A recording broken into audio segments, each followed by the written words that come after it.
이제 저희 고인스탑으로 수급상의 종목들 보면서 전망 세워드려야겠죠. 오늘도 알차게 달려보겠습니다. 이가람 매니저와 함께 헤르메스 스탁의 김시은 팀장님 모셔보도록 하죠. 두 분 안녕하십니까? 안녕하세요. 네, 안녕하세요. 네, 오늘 또 빨갛게 시장을 응원하시면서 레드로 선택하셨을까요? 네, 맞습니다. 알겠습니다. 오늘도 그 의견을 많이 주시겠다 하는 다짐과 함께 팀장님의 양봉룩과 내일장 시장을 응원해 보면서 오늘장 외국인과 기관은 어떤 종목을 많이 샀을지 수급상의 탑5 종목들 열어보도록 하죠. 네, 오늘 은행주가 좀 많이 눈에 띕니다. 금융지주도 눈에 띄죠. 기관의 우리 금융지주 그리고 제주은행을 담아가고 있고요. 외국인은 기업은행 그리고 삼성전자, SK하이닉스, 한국전력까지 매수해갔습니다. 이 중에 저희가 지난주부터 탑픽주로 꼽아드렸던 현대로템 한 번 더 체크해 보도록 할게요. 오늘 외국인과 기관의 메이저 수급 러브콜 들어오면서 2%대 상승했습니다. 오늘만은 아니죠. 한 2주 정도 동반 매수가 들어오고 있는데 이 종목에 대해서는 고를 주실지 스탑을 주실지 의견 체크해 보도록 하겠습니다. 첫 종목부터 갈렸습니다. 팀장님은 고점 돌파 가능하다에 대한 의견으로 고를 두셨을까요? 네, 저는 가능하다라고 말씀드려보고 예. 싶은 게 현대로템 같은 경우에는 뭐 이슈도 굉장히 다양하게 있고 수급적인 측면도 굉장히 긍정적이다라고 볼 수가 있겠는데 현대두산 인프라코어 같은 종목군을 보시게 됐을 때 저희가 10월 29일 그때쯤에 첫 종목을 한번 말씀을 드렸어요. 예. 그때 이후로부터 거의 100% 넘게 상승했었는데 그 요인 중 하나가 외국인과 기관의 순매수가 계속적으로 들어오고 있다는 점입니다. 네. 현대로템 같은 경우에도 수급적인 측면으로 봤을 때 외국인들의 긍정적인 수급이 계속적으로 들어오고 있다는 게 굉장히 긍정적이라고 보고 있고요. 현대로템의 주 매출원 같은 경우에는 방산과 철도 부분인데 이 두 가지가 굉장히 좋은데 거기다가 수소 모멘텀도 붙고 있다는 점이라고 할 수가 있겠습니다. 철도 부분에서 먼저 설명을 드려보자면 사우디 왕세자와 네옴시티 관련해서 철도 MOU를 체결하게 되면서 그 부분에 대한 수주 기대감, 그 규모만 하더라도 2조에서 3조 원 규모다 보니까 중동 수출에 대한 기대감 남아있다고 보고 있고요. 이집트 카이로에서도 핵심 노선 2호선과 3호선 전동차 사업 수주를 진행하게 되면서 그 부분에 대한 기대감도 나타나고 있다고 볼 수 있습니다.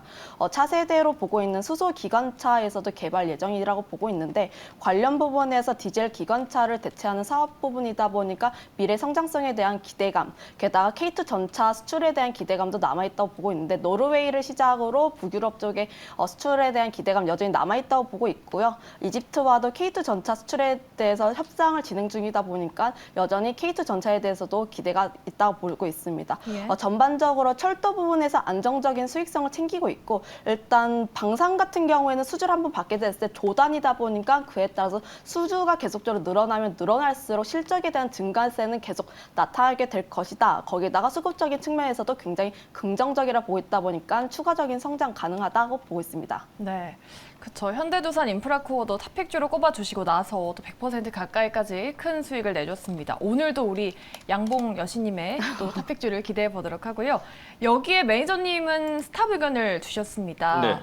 주가적인 측면에서 너무 올랐다는 시선이실까요? 사실 호재가 많은 현대로템이잖아요. 그렇죠. 호재도 많고 수급상 보더라도 뭐 외국인과 기관, 특히 뭐 연기금 사모펀드가 엄청나게 사고 있는 종목 중에 하나입니다. 그래서 뭐 더 올라갈 수 있다라고 보기는 하지만 예. 좀 많이 좀 빠르게 올라왔던 부분도 있고 사실 제가 이 종목은 지금 프로에선 제가 편입 안 했었지만은 야간 프로에 제가 출연하고 있는 방송에서는 실제 편입해가지고 지금 가져가고 있는 종목 중에 하나거든요. 근데 지금 많이 올라갔어요. 그 자료부터 많이 올라가졌고 그 이벤트에 대한 매도들 만약에 지금 수주 공시가 아직 안 나와주고 있는데 어느 공시가 떠서 만약에 이벤트성 매도가 나타나게 되면은 또 충분히 한번 눌릴 수가 있는 자리까지 올라왔고 전고점 자리에서 뉴스에 따라서 한번 눌리게 되면은 또 눌릴 수 있는 위치까지 올라왔기 때문에 전고점에 대한 부담 때문에 저는 이제 스탑 의견을 말씀드리고 있는 거고요.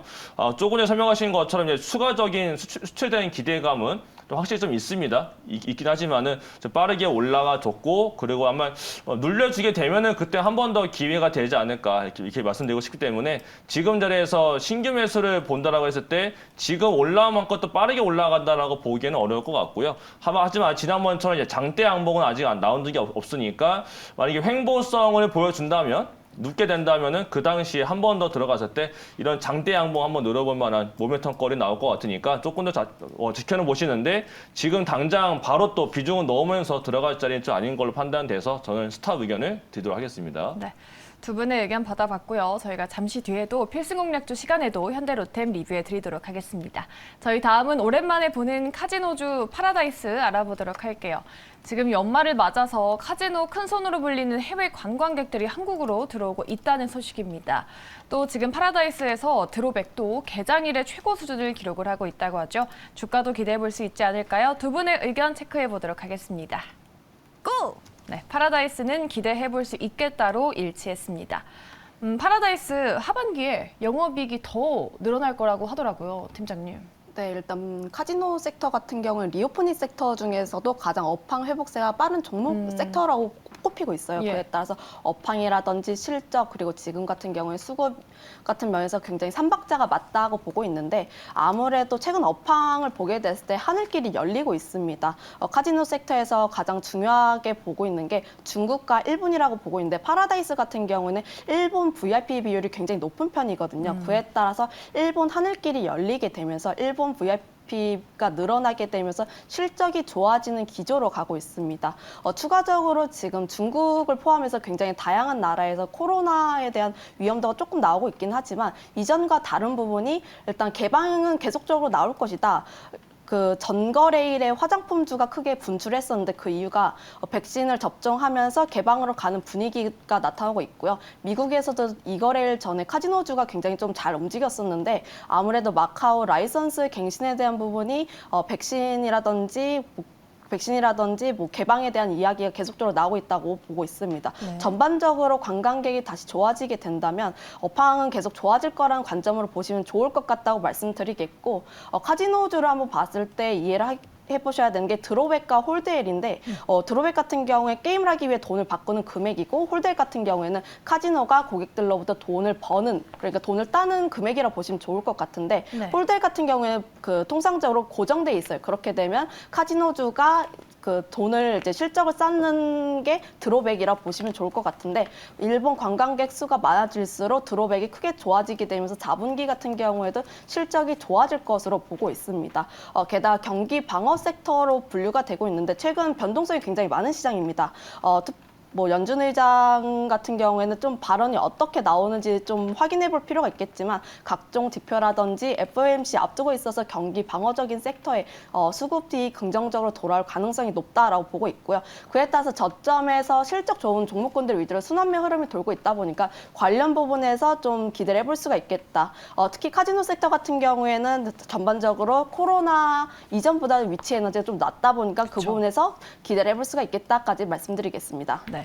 일본인만으로 지금 실적을 냈다는 것 자체가 아주 긍정적인 것 같아요. 지금 중국인이랑 동남아시아인도 아직 들어오지 않았기 때문인 것 같은데 말씀하셨다시피 주가를 보면은 코로나 이전만큼 회복이 되지 않은 상황이잖아요. 그러면은 아직 저평가를 많이 받고 있다고 볼 수 있겠죠? 물론 코로나 이전 수준까지 아직 주가가 올라가지 않았으니까 더 올라갈 수 있다라고도 저는 보고 있습니다. 그리고 지금 파라다이스 같은 경우는 그 위치가 인천에 있고요. 그리고 뭐 가보신 분들은 아시겠지만 되게 중국인들이 좋아할 것 같은 모양새를 보여주고 있긴 하거든요. 화려하더라고요. 그렇죠. 되게 굉장히 화려하게 되어져 있습니다. 근데 파라다이스 인천 카지노 같은 경우에는 원래 사명이 뭐냐면 그 파라다이스 세가 3이라고 원래 불립니다. 예. 그래서 이게 자금 규모가 일본인 반 들어가 있고 한국 자금이 반 들어가 있어요. 그래서 파라다이스는 중국인을 겨냥한 게 아니고 일본인을 겨냥해서 만들어 놓은 카지노 시설이 되겠습니다. 그래서 일본인 VIP가 얼마나 들어오냐가 굉장히 중요한데 실제로 일본인들에 대해서 이제 우리나라 사람들도 일본에 왔다 갔다를 하고 있을 정도로 실제 일본인들이 한국에 많이 들어오고 있는 상태에 있기 때문에 지금 비행기가 조금 더 증편이 되기 시작한다면은 조금 더 좋아질 수 있지 않을까라고 보여지고 여기에다가 더불어서 만약에 중국까지 비행기 편이 들어오기 시작하게 된다면은 카지노는 더 올라갈 수 있지 않을까라고도 보여지고요. 실제로 이제 인천공항 통계 좀 잠깐 보여드리면 네. 이건 인천공항 사이트 가시면 이제 항공 통계라는 게 있습니다. 여기 들어오시면 지금 10월달 지난달 한 달 동안의 통계를 보게 되면 여객에서 지금 입국자들이 전년 대비 600%가 넘어갔어요. 그렇다는 얘기는 입국자에 대한 증가세가 엄청나게 늘고 있다가 되는 거거든요. 그렇다는 얘기는 이제 3분기 좋았었고 4분기와 내년도까지도 카지노 쪽은 굉장히 좋아질 수가 있기 때문에 이번 같은 상황에서 만약에 뭐 리오프닝 관련해서 뭔가 관심이 있다 하시는 분들은 이런 파라다이스와 같은 종목들도 조금 올라갔다라고 보여지지만은 좀 눌리게 되면 앞으로에 대한 상황 봤을 때 약간 내년에 대한 대한 기대감을 가지고서도 좀 담아볼 수 있는 종목이 될 것 같아서 그 의견을 드렸습니다. 네, 파라다이스는 고로 일치했고요. 마지막 종목은 어떨까요? 제주은행 보도록 하죠. 기존에도 금리 인상 수혜주로 올랐었던 제주은행인데요. 어제 오늘 두 자릿수 급등하면서 힘을 제대로 받고 있습니다. 이미 오늘 고점을 뚫었죠. 이제 주가의 변곡점이 되지 않을까 싶은데요. 고스탑 의견부터 체크해 보도록 하겠습니다. 네. 제주은행은 확실히 뭔가 큰 호재가 없이 급등해가지고 의견이 갈리지 않을까 싶었는데 역시나 스탑을 주셨습니다. 어떤 이유에서 스탑 의견일까요?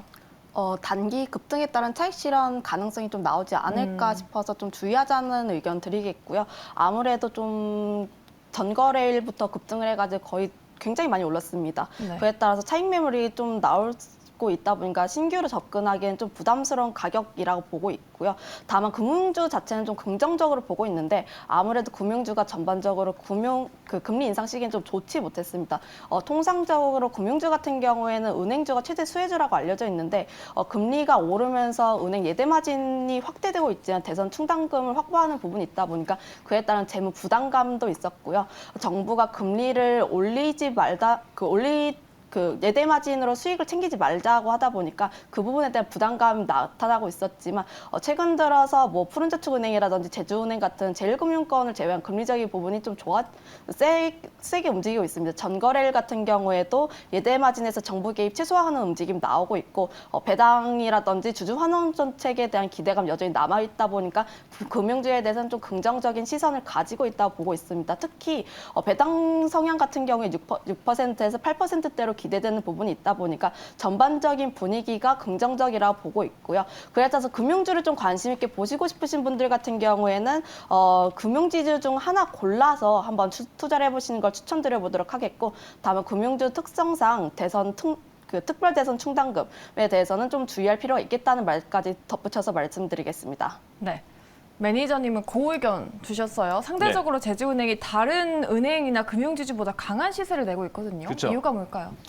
일단은 최근 들어서 원래 정부 규제가 강하게 들어갔던 것 중에 하나가 금융사였거든요. 그렇기 때문에 뭐 저도 사실은 은행주는 안 건드리고 있었는데 최근에서 흐름 좀 보게 되면 뭐 하나금융지주나 이런 금융사가 좀 반등을 좀 보여주고 있습니다. 오늘 같은 경우도 금융위원장이 했던 멘트 중에 하나가 이제 그동안 배당에 대해서 정부가 개입하고 있었는데 배당에 대한 개입을 최소화하겠다라고 하면서 오늘 좀 많이 올라가 준 것 같습니다. 근데 제주은행 같은 경우는 조금 개별성을 가지고 있는 것 같은데 이전에 한번 제주은행 매각하는 거 아니냐라고 해서 올라갔던 적이 있었거든요. 네. 근데 그 다음에 매각에 대한 이슈가 사라지면서 한번 주가가 좀 빠져거렸는데 갑자기 어제부터 사모펀드에서 엄청난 매수가 들어오면서 올라갔고 오늘 같은 경우도 외국인과 기관이 다 사면서 지금 다 올라갔거든요. 그렇다는 얘기는 뭔가 그 이유가 지금 아무도 모르는 상태에서 올라가고 있는 건데 그럼 이유가 이제 뒤에 붙지 않을까. 예. 만약에 이유가 나타나게 된다면은 이제 오히려 그때는 차익실현 나타날 것 같고 이유가 나오지 않으면서 주가가 버티면서 기관이 더 사는 게 확인되게 되면은 주가는 이제 아무도 모르게 더 올라갈 수가 있는 상태가 될 것 같기 때문에 이 종목은 뭐 중장기는 아니고 당연히 단기 트레이딩이 가능하신 분들만 대상으로 해가지고 제주은행은 단기 트레이딩이 좀 가능하지 않을까라고 좀 말씀을 좀 드리고 싶습니다. 그래서 이렇게 올라가는 이유가 명확하지 않은 종목들이 더 올라가는 경우가 있기 때문에 단기성에 좀 관심 있다 하시는 분들은 제주은행도 한번 관심 있게 보시면 좋을 것 같아서 그 의견을 드렸습니다.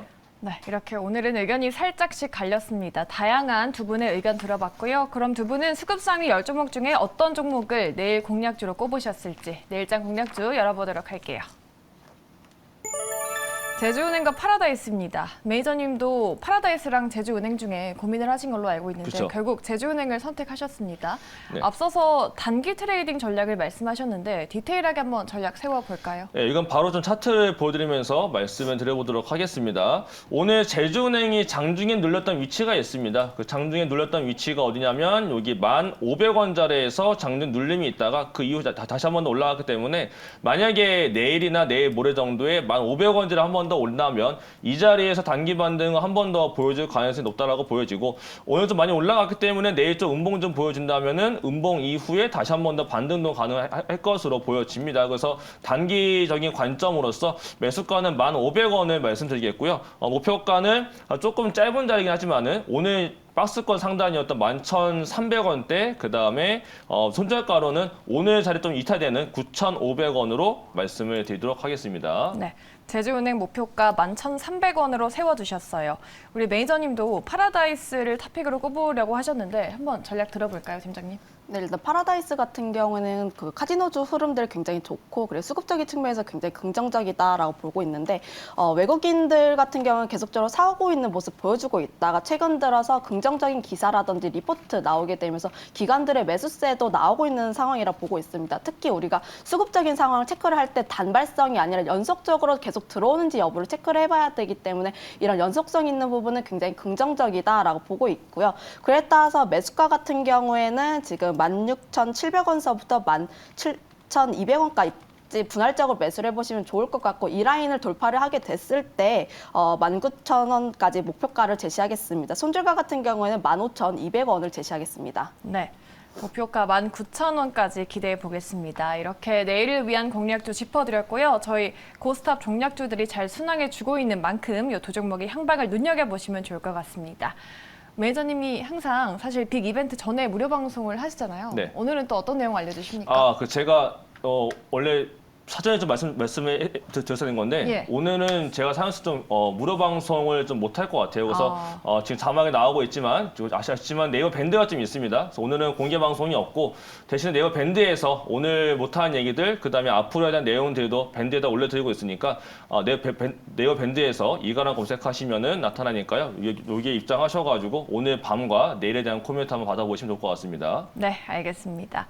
오늘도 자세한 설명해주신 MBN골드 이가람 매니저 그리고 헤르메스 스타 김시은 팀장님 수고 많으셨습니다. 두 분 보내드릴게요. 오늘 말씀 고맙습니다.